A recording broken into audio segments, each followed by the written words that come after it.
So I'm being so passionate about this because on my ya timu aho me su di agraba koto se nkrofo kan wasem wan hwe ya wa akora beka bi wa akora do wa no beto wasem na anim se wasem ne ye kan because di omo kan unim ho hwe wo nye hwe ya be pam ahye wo di agora obi be ku obi ahye wo na wo din da so o man ya yedua no sei nipa se o man baby aduru no wo di agora obi be ku obi ahye wo ada obaji atete ho ba wie no na baby adru na anu ayede obi anhwe ne ho ye Ghanaian Times do bokrata enie the big one was Ghana to be fastest growing economy in Africa na say Ghana man penny's excellence na nadam kwakufu ado was said the omudi niam ahudu ogu akwam covid bre mu nyina akopem say covid be kwa akire no my Ghana atoto ye niam ye nti no ye pe oman ya ne economy ni be gina ye manfo ho beto wo mo niam be ye kama Ghana Ebeka hu ebi and afe was a fight against COVID-19 government earmarks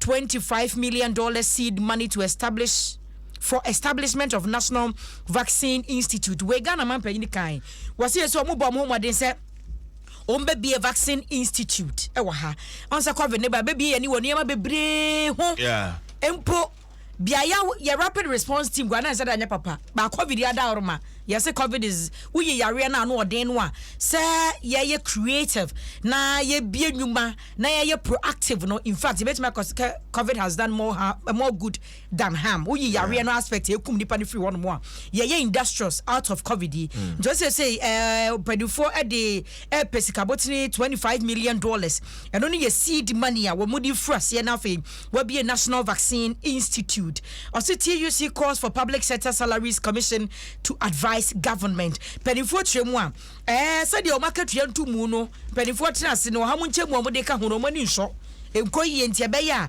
salaries commission no wo muntu abanfo no mu hu ne say TUC wo mu akatua ene ho incentives no penifo reso emfa kakra ka ho mo say pastor wife allegedly murdered at Ayiti Kope sankomo ye dia friam say memenda na ekwasi ada juada ne ye de akire pa wo ye tifido mantem no emu na the chronicle da obokwata ni the big one or say tension at police headquarters over Nago Day promotion outgoing IGP to be pulled out on Friday. James Opombuonu Ghana Post sahne ni mfoni da ha yakopon ya adomo a kwasiada na akufu dampare ofi na juma be the first day of August now so on se fiada na to de bia na ya juma na ye ni na watch ye wrap it up na chesa IGP yakopon ya adomo fiada de na ne bag ene ne mattress ni bibia abo no kon ho na wo free police headquarters wo kwa kwagina home na chronicle hwehwemu a wo mo aye ne se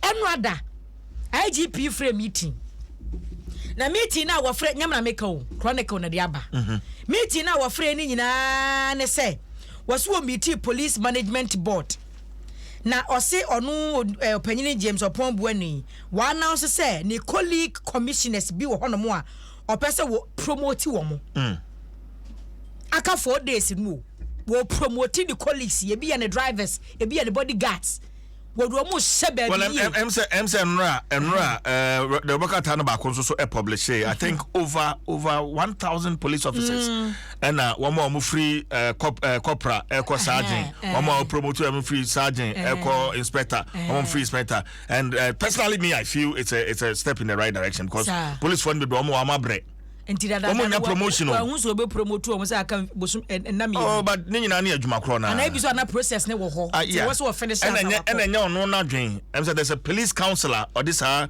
say nyina womu nti I feel but chronicle see we your friend now go day promotion so no my adwuma nti o job for the boys bi ho no ma ye kan ye twa na also chronicle bodyguards and drivers in Nkwa but enyo mo nkwa na promote wo IGP promote Baba Mika was say a top security official that the chronicle spoke with who preferred anonymity expressed worry over these 11th hour Nago Day promotions. It's inside the hot one kasano and penifo bi no bi na je say wo mo the chronicle adi go no mo che say we no Nago Day promotion panyin walk on us or the Nkrofo to key positions. No, but if they deserve the promotion and they are giving me, I don't have any problem with it. Well, if they are due for that promotion, now say the 11th one night and a promoter, I don't have any problem. Okay. It's chronicle dia wode abano. Was it dangerous Bujumbura refugee camp to be demolished? Gomwa Central Assembly ye kan. Bujumbura refugee camp ya da ya refugees yi ko mukuro mu so. Omanfo bi akwaje kuro no ho na waboso no. Empanifo kire wo nanom e ka wo ho abom na afi wo matime dwiri wo nyina agu wo metu wo mase afiri ho. Na asase no kura da betumi asom oman no. Di basic schools di bia ya park di bia si hospital. Camp ni mo ewura ho da. Dabi. Unko hoda. My track kaswa pen my edwuma kaswa over 4 years. Okay. Into Liberia camp there. Abrana company gina mu pa no satam na edwuma ho company inside no there. Minim okay edwuma ebetumi de makoho ba me wura hoda. Miti di na me wahye me. Eti the chronic enye hu o. Si je na me buso asma nyima no enye hu. Oh na say nipa net o Ghana for net o. Enye hu. Ba se ka so na din no akosoro dodo. Eti no the chronicle do bokwata so nsem a wode ababi eni CJ.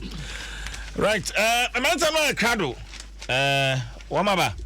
Afei yentwa homa na afei yemfa Adum Sports one no yemfa entwa also the bokwata na poso Star Assurance, your solid partner. CBG, we stand with you. Vodafone, together we can. Access Bank, more than banking. Na afei text from your partner for life. Yeah,